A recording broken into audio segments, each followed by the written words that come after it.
My name is Sharon Foster, and looking back, I should have known better than to trust the warmth in my brother's invitation. The drive from Vermont to Riverside, Connecticut, had taken us 4 hours. 4 hours of Maverick humming along to classic rock while our daughter Willa read in the backseat, her nose buried in a worn copy of Anne of Green Gables. 4 hours of our son Jude asking every 30 minutes if we were there yet. His excitement about seeing Uncle Reed bubbling over like soda left too long in the sun. Maverick had dressed the way he always did, a soft chambray shirt from L.L. Bean, khakis that had seen better days but fit him perfectly, and the brown leather loafers he'd resoled twice because he claimed they were finally broken in right. His salt and pepper hair was slightly tousled from the drive, and he wore that easy smile of a man completely comfortable in his own skin. I'd chosen a simple cream silk blouse and navy slacks, paired with my grandmother's pearl earrings. Willa wore a vintage Ralph Lauren dress I'd found at an estate sale. Soft pink with delicate embroidery, the kind of quality that lasted decades. Jude had on his favorite polo shirt and pressed khakis, looking like a miniature preppy catalog model, though he'd already managed to wrinkle the front by the time we pulled up the long driveway shortly after 7 in the evening. The mansion rose before us like something out of a film, white columns gleaming in the early evening light, windows ablaze with chandeliers, the lawn manicured to golf course perfection. Luxury cars lined the circular drive, Mercedes, BMWs, a Bentley that probably cost more than most people's houses. Wow, Jude breathed, pressing his face against the window. Uncle Reed lives here? He rents here, I corrected gently, though my stomach was already tightening with unease. Maverick said nothing, but I caught the slight narrowing of his eyes as he took in the scene, that observational look he got when he was writing, cataloging details. Or at least, that's what everyone thought he was doing. I knew better. My husband was always watching, always calculating, though few people ever suspected. The quiet man who introduced himself as a freelance nature writer was anything more than exactly that. We parked between a Tesla and a Jaguar. Our Volvo wagon, reliable, safe, 8 years old, looked like the help's vehicle. The party spilled across the mansion's grand terrace and sprawling lawn. Women in designer dresses that probably cost what we spent on groceries in 6 months. Men in suits so sharp they could cut glass. The air smelled of expensive perfume, champagne, and the particular scent of wealth, that indefinable mix of privilege and exclusivity that makes the uninitiated feel like they're breathing different air. We made our way up the stone steps. Willa's hand found mine, her palm slightly damp. She was 9 and perceptive enough to sense when she didn't quite fit in, though she'd never say so. You look beautiful, sweetheart, I whispered to her. She squeezed my hand in response. A coordinator with a clipboard and a smile that didn't reach her eyes intercepted us at the entrance. Names, please? Sharon Foster. This is my husband, Maverick Miller, and our children. She scanned her list, her expression shifting almost imperceptibly, not rude, exactly, but cooler. Ah, yes, the Vermont family. Right this way. I felt Maverick's hand settle lightly on my lower back as we followed her through the crowd. We passed the VIP zone, a raised section of the terrace with the best view, the best lighting, intimate clusters of cocktail tables draped in ivory linen. That's where I spotted Reed, my younger brother, holding court in a navy suit that probably cost $3,000. He saw us. Our eyes met. For a moment, I expected him to wave us over, to introduce us proudly to his fiancée's circle. We'd driven 4 hours. I'd brought a gift, a first edition book I'd found for Helen, something I thought she'd appreciate. Instead, Reed's eyes flickered with something I'd never seen directed at me before: embarrassment. He glanced at the guests around him, all perfectly coiffed, all radiating that new money shine, then back at us in our L. Bean and vintage Ralph Lauren. He didn't move. The coordinator led us past the VIP zone, past the main seating area with its strategic proximity to the bar and the dance floor, past even the secondary tables. We ended up at a round table tucked in the corner near the kitchen door, where servers rushed past with trays and the music was muffled by the wall. The lighting was dimmer here. The view was of the service entrance. This was the fringe. Enjoy the party, the coordinator said, already turning away. Maverick pulled out a chair for me, his movements unhurried. He helped Willa into her seat, then Jude. When he finally sat down beside me, he was silent, but I saw his jaw tighten just barely, just enough. Mom, why are we sitting by the kitchen? Willa asked quietly. It's fine, honey. We can see everything from here. I lied. my voice bright. But we both knew. The seating wasn't random. It was a statement. Across the terrace, Reed laughed at something one of his guests said. Champagne flute raised high. He didn't look our way again.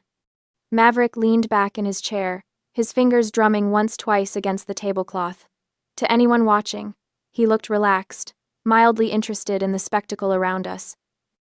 But I knew that look. I'd been married to this man for 12 years.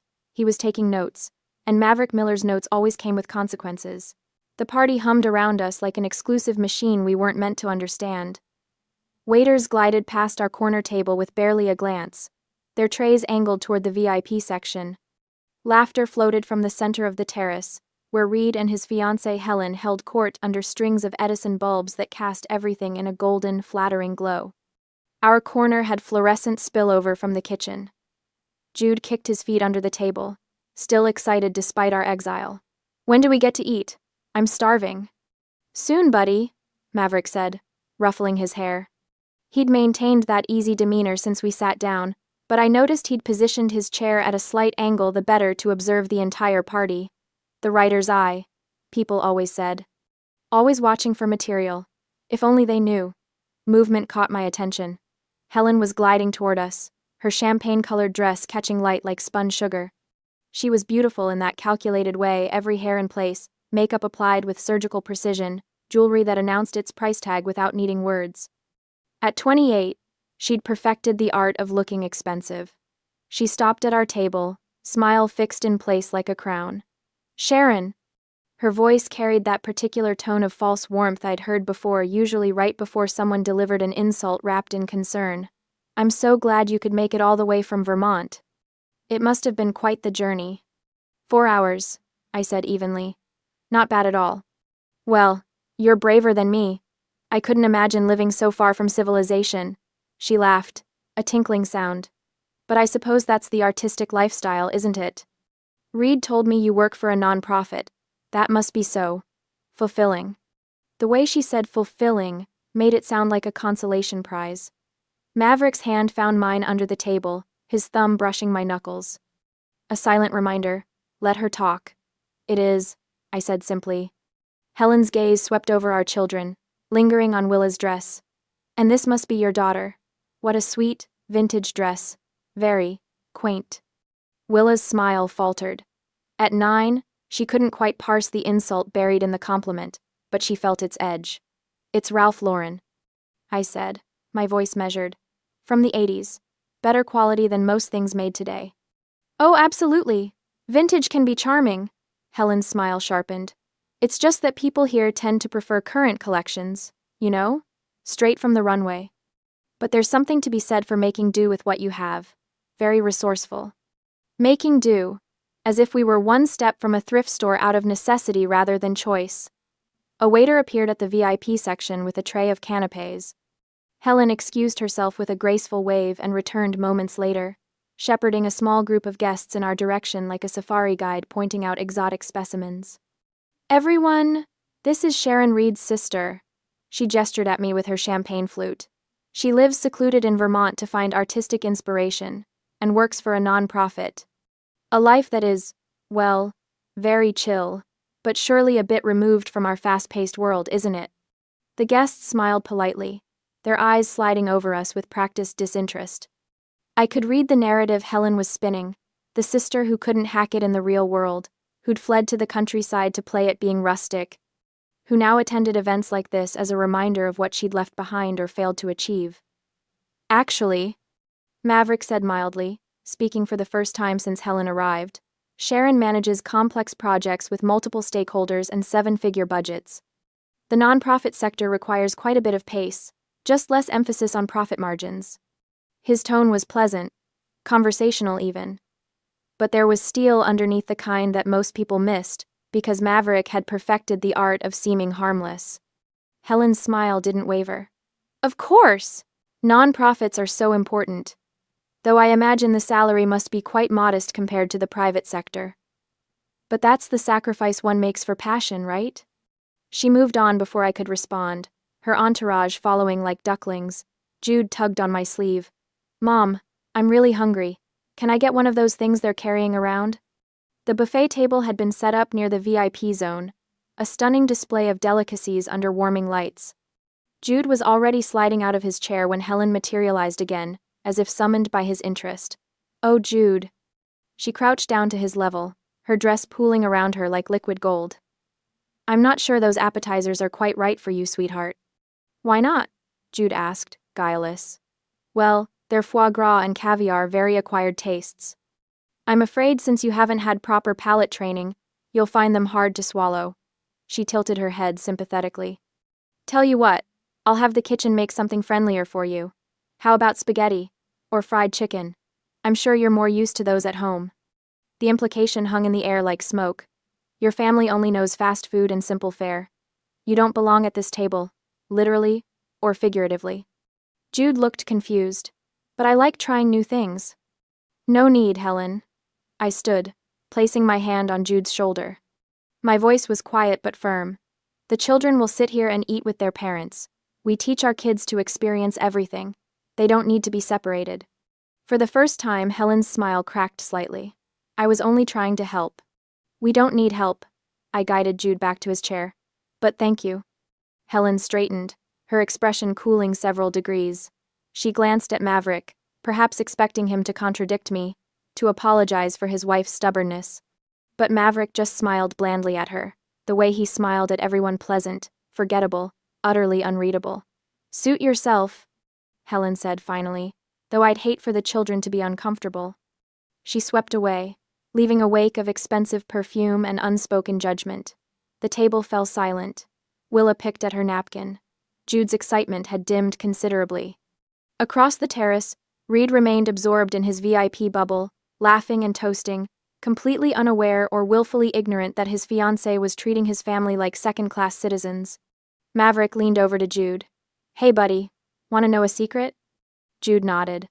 "The best food at parties is always whatever you enjoy most. Doesn't matter if it's caviar or chicken fingers. If it makes you happy, it's the best." He winked. "And between you and me, I'd take a good burger over fish eggs any day." Jude giggled, some of his sparkle returning. But I saw the way Maverick's gaze tracked Helen across the terrace, the way his jaw set just slightly tighter. My husband was many things: patient, observant, slow to anger, but he was also fiercely protective, and someone had just insulted his children. I had a feeling Helen had no idea what she'd just set in motion. The party had reached its crescendo by 10 minutes to 8, but at our table, I was halfway through explaining to Jude why he couldn't have a third canapé when I noticed Willa's empty chair. My daughter had excused herself to the restroom 10 minutes ago. The knot in my stomach tightens. I stand, scanning the crowd for her blonde head, her vintage Ralph Lauren cardigan, the one I'd found at an estate sale, pristine condition, better quality than anything in Helen's closet. Then I see her. Willa is walking back toward our dark corner, but something's wrong. Her shoulders are hunched forward, her arms wrapped around herself like she's trying to disappear. Even from here, I can see the redness around her eyes, the way she's blinking too fast. She slides into her chair without looking at me. "Willa?" I lean closer, keeping my voice low. "Honey, what happened?" She shakes her head, her jaw clenched tight. That's when I know it's bad. Willa doesn't cry easily, she's too much like me, holding everything in until it cracks. "Sweetheart, talk to me." Her voice comes out strangled, barely above a whisper. "Can we just go home?" My heart breaks. What happened? "Some kids." She swallows hard. "There were these girls by the bathroom. They were maybe 12 or 13 and they pointed at my shoes." I look down at her feet. The suede flats, soft taupe, classic silhouette, worn but well-maintained. I'd bought them at a vintage boutique in Vermont because they were real quality, the kind that lasts, they said. Willa's voice cracks. "They said I was wearing poor person shoes. They asked if we got them from a donation bin because they looked so old." The rage that floods through me is white-hot and instantaneous. My 9-year-old daughter, my sensitive, brilliant girl who reads 3 grades above her level and volunteers at the animal shelter every weekend, mocked for shoes. I reach for her hand, but before I can say anything, I hear the click of heels on marble. Helen materializes at our table like a shark scenting blood. "Oh dear, is everything all right?" Her voice drips with false concern, pitched just loud enough to draw attention from nearby tables. Several guests turn to look, champagne flutes pausing mid-sip. We're fine, I say flatly. Are you sure? Because Willa looks upset. Helen tilts her head, her expression a practiced mask of sympathy. Did something happen? I open my mouth, but Willa speaks first, her voice small. Some girls made fun of my shoes.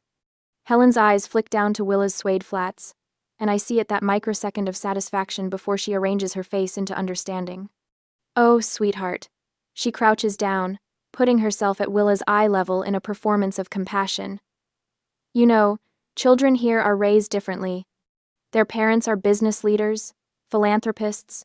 These kids are being groomed for Yale, for Harvard. They have very refined standards. My fingers curl into fists under the table.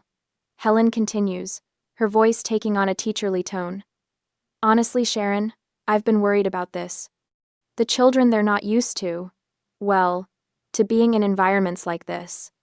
Living so isolated up in Vermont, without regular exposure to proper social settings. She sighs, shaking her head. It causes culture shock. They don't understand the expectations. The words hang in the air like poison. She's not defending Willa.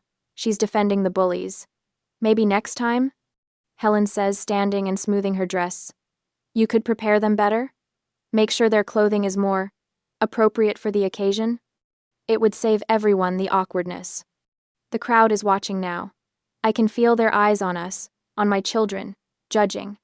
Helen's implication is crystal clear. This is your fault, Sharon. You brought your backwoods children to a place they don't belong, dressed them like charity cases, and now everyone's uncomfortable. I'm shaking. I want to scream, to tell her exactly what I think of her and her refined standards, to drag her outside, but I'm frozen, because Reed is here, somewhere in this crowd, and he's my brother, my only sibling. If I make a scene, if I cause chaos at his engagement party, I'll be the villain in this story. I stand abruptly, my chair scraping against the floor. Helen's smile widens, victorious. She thinks she's won. Then Maverick stands. The change in him is immediate and terrifying. Gone is the gentle, soft-spoken man who spent dinner quietly eating pasta. The air around him seems to drop 10 degrees. He stands to his full height, moving with the kind of controlled precision that makes people instinctively step back. He doesn't say a word. He simply stands there, one hand adjusting the button of his suit jacket that fits him like it was painted on, and the silence spreads outward like ripples in water. Conversations die, mid-sentence. Glasses stop clinking. Maverick doesn't look at Helen. He looks at me. His blue eyes are calm, cold, and completely focused. There's a question in them, one we've asked each other 1,000 times in our 17 years together. Have you had enough? It's the same look he gave me the day I told him about the harassment at my old job. The same look before he quietly made a phone call that resulted in my former boss being audited by the IRS. Maverick doesn't make threats. He doesn't need to. I think about Willa's red eyes, about Jude's confusion when he couldn't have a burger, about being shoved into a dark corner while Helen parades around in a dress that costs more than our monthly grocery bill. I think about my brother, who I drove 4 hours to celebrate, who hasn't once come to check on us. I look at Maverick and nod. The decision is made. Helen's smile falters as she realizes something has shifted. She takes a small step back, her eyes darting between us, suddenly uncertain. Maverick's expression doesn't change. He reaches down, helping Willa out of her chair with infinite gentleness, then does the same for Jude. We're leaving, I say, my voice steady now. And in that moment, with my husband's silent strength at my back and my children's hands in mine, I choose their dignity over my brother's party. I choose us. Several nearby conversations paused. I can feel the attention shifting toward us, the whispers starting. Helen's uncertainty evaporates instantly, replaced by barely concealed triumph. She straightens, that megawatt smile returning full force. You know what? I think that's probably the smartest decision you could make right now. Her voice carries, projecting to the growing audience of guests pretending not to stare.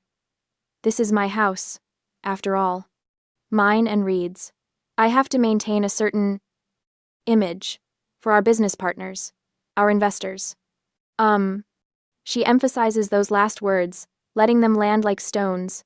My house, My house. My house. The claim hangs in the air, territorial and absolute. She's not just dismissing us, she's evicting us. From her domain.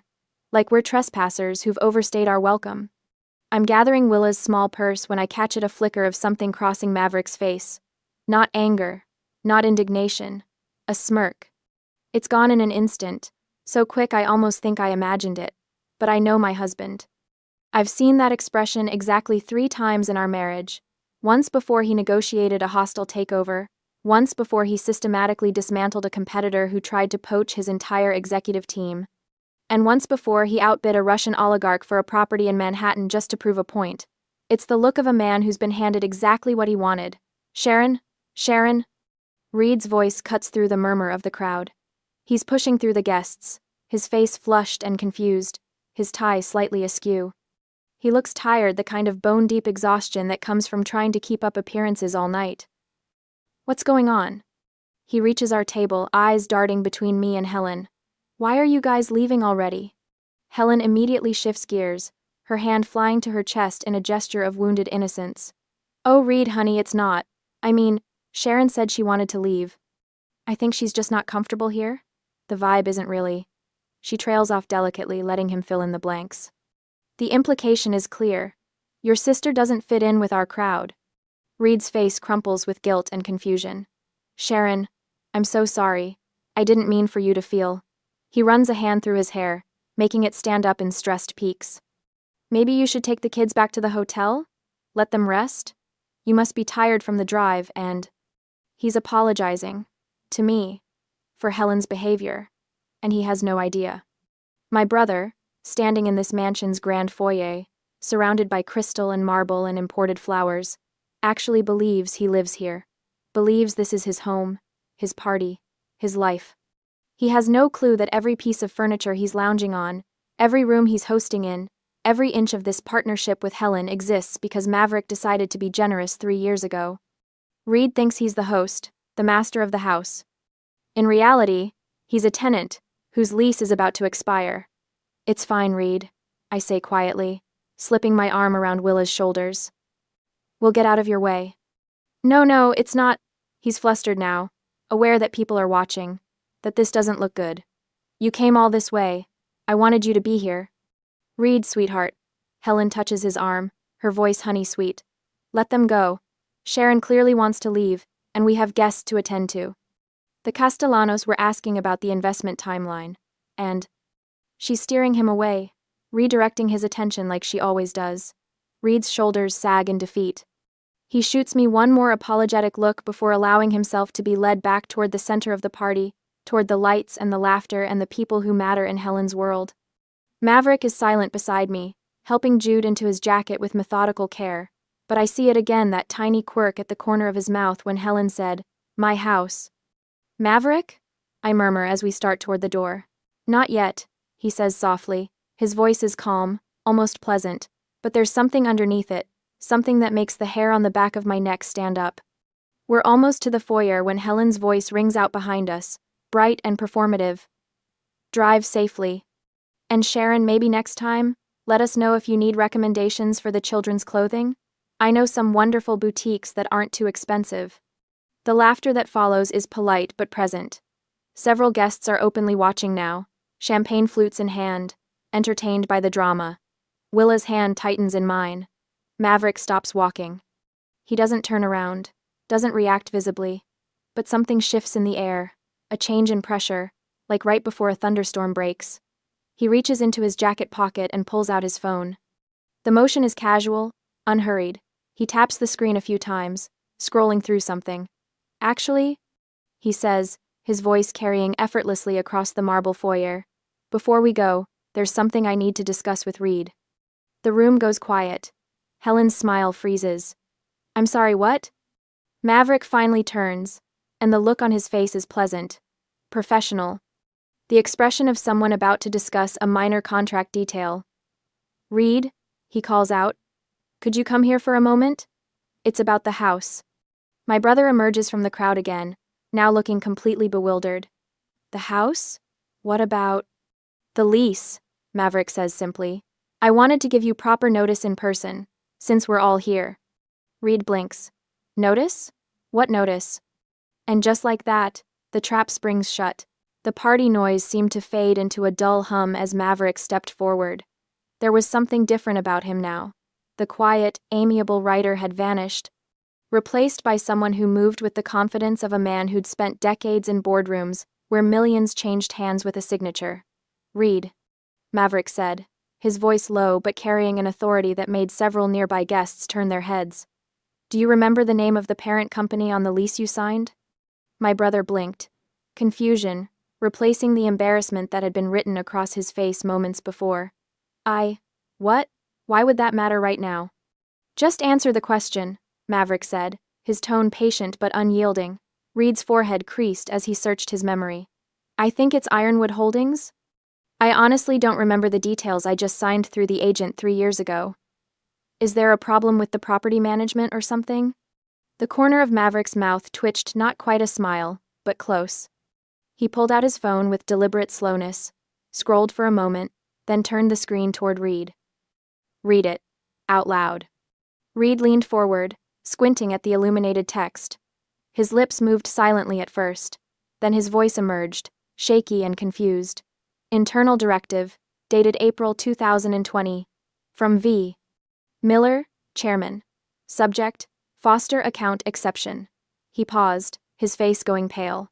Approve exception for Reed Foster's residential file. Freeze 2020 rental rates indefinitely, regardless of market adjustments. Any difference between frozen rate and current market value is to be accounted for in the chairman's family charity adjustment account. The silence that followed was absolute. Even the string quartet seemed to sense something monumental happening and let their music trail off, plunging the terrace into a deadly stillness.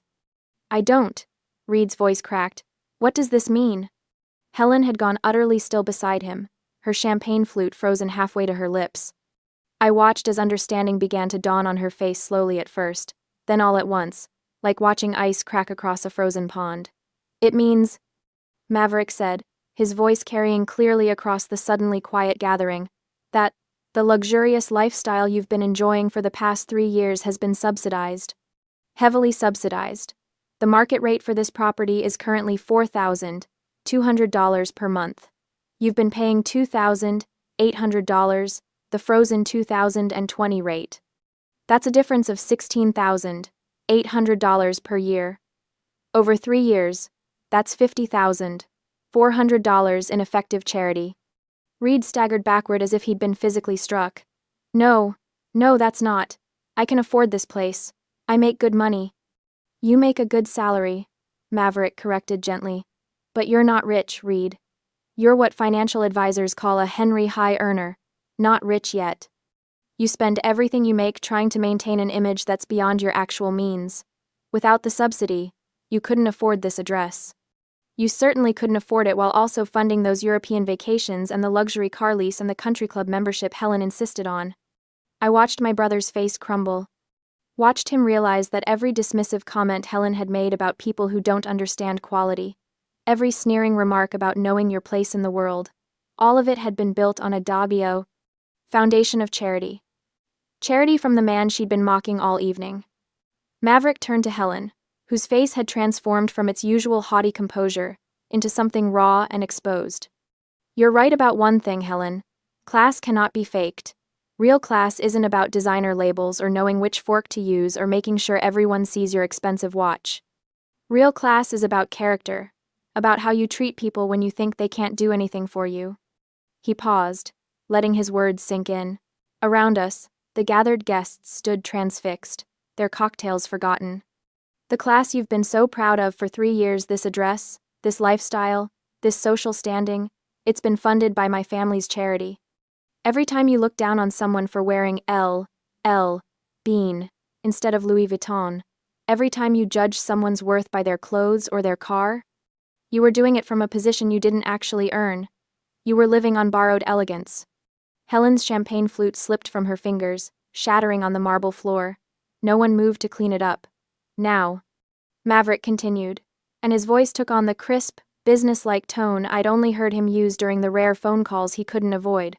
As chairman and majority owner of Ironwood Holdings, I am formally notifying you, Reed Foster, that I am exercising my right of non-renewal as outlined in Section 12, Paragraph 3 of your lease agreement. Your current lease expires on the 30th of next month. You have exactly 30 days to secure alternative housing that aligns with your actual budget. The property repossession process will proceed according to Connecticut state law and the terms of your contract. Maverick, please. Reed's voice broke. You can't just... I'm not evicting you, Maverick said, and there was almost kindness in his voice now. That would be cruel and unnecessary. I'm simply declining to renew your lease at the end of its natural term, which is my legal right as the property owner. 30 days is more than sufficient time to find appropriate housing. I'd suggest looking at the developments off Route 7, nice places, good schools nearby, much more aligned with your actual income bracket. He slipped his phone back into his pocket, those same khaki pockets Helen had mocked earlier for being tragically suburban, and reached for my hand. As for the question of whose house this is, he said, glancing at Helen with something that might have been pity, I think we've established that definitively. But don't worry, you have 30 days to enjoy it. I'd suggest you make the most of them. The crowd parted as we moved toward the door, everyone suddenly very interested in their shoes or their drinks or anything other than meeting our eyes. I could feel their stares on our backs, could practically hear the mental recalculations happening as they reassessed everything they'd assumed about the quiet couple in the practical clothes. At the door, Reed caught up to us, his face streaked with tears. Maverick, I didn't know. I swear I didn't know you were. Maverick paused, turning back. His hand came up to rest on Reed's shoulder, not unkindly but firm. I know you didn't. That was intentional. But Reed, you need to understand something. Your value as a person has nothing to do with this address or that car or any of it. When you figure out where your true worth lies, when you can see it in yourself without needing these expensive props to prove it, then we'll talk. Really talk. But until then... He didn't finish the sentence. He didn't need to.